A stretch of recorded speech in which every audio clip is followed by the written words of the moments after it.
The title of my thesis is Learning Disabilities, Emotional Difficulties and Methods of Intervention. The analysis carried out shows that these disorders have an incidence of 17%, and it is for this reason that I decided to address this topic. First of all, I conducted a clinical framework regarding the heterogeneity of these disorders, and later I developed an experimental part examining a case of a boy from the IPR Rehabilitation Center in Naples with the help of Dr. Alessandra Stara. These disorders are defined as specific because they affect a specific domain of ability. Such conditions are divided into 4 categories. The first is dyslexia, named reading disorder. The major difficulties are reading and recognizing words. People with this condition have difficulty associating phoneme with graphemes. The second is dysgraphia, named writing disorder. Is disorder characterized by difficulties in the written expression. In most cases, people have illegible writing and have difficulty writing a word in a precise manner. After, we have dyscalculia, defined as disorder of calculus, involves difficulties in understanding and using numbers and mathematical concepts. In this case, the major obstacle appears to be the development of mathematical operations.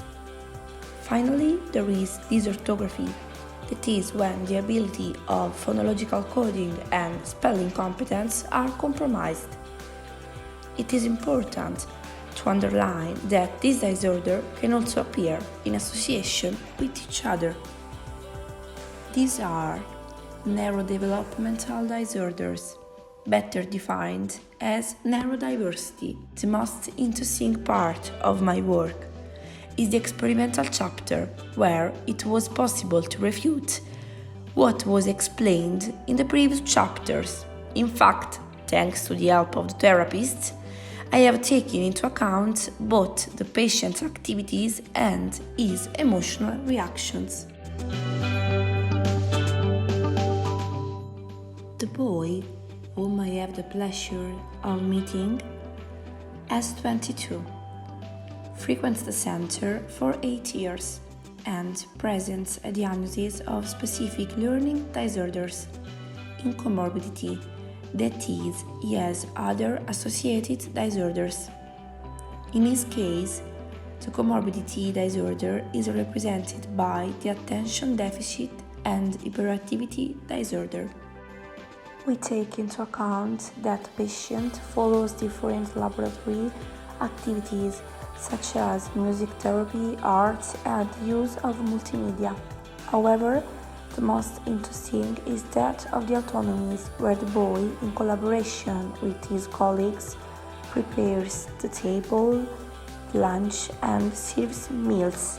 This activity is the one that helps the patient to have greater results and helps him to respect the rules.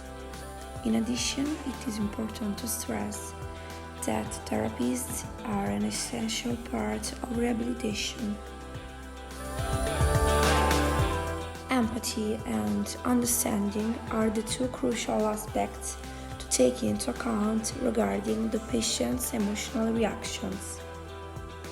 At the end of this experience, I realized that more cohesive the relationship between the therapist and the patient will be, more results will be obtained.